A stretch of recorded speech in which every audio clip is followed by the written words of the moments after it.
আজকে রাতে আমি একটা রিক্সায় উঠি। ওঠার পরে হঠাৎ রিক্সাওয়ালা মামার দিকে তাকাই।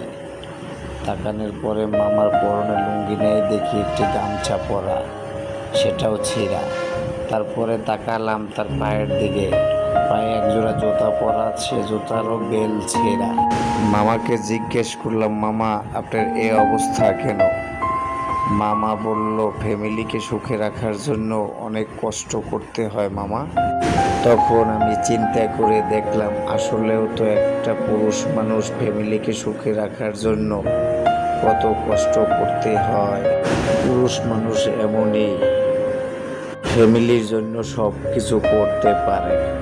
তারপর তাকে আমি জিজ্ঞেস করলাম, মামা আপনাকে আমি একটা পোশাক কিনে দেব, নিবেন? মামা বলল, না আমি পোশাক নিব না। এর কিছুক্ষণের ভিতরে সে আমাকে গন্তব্য নিয়ে আসে। নিয়ে আসার পরে তার যে ভাড়া, তার চেয়ে আমি তাকে বেশি টাকা দিলাম, কিন্তু সে তার ভাড়াটুকুই রাখছে, বাদ বাকি টাকা আমাকে ফেরত দিয়ে বলে, মামা যেটা ভাড়া সেটাই দেন, তার চেয়ে বেশি আর নেব না। তারপর আমি অবাক হয়ে যাই। চিন্তা করে দেখলাম মামার নীতি ঠিক রেখেছে।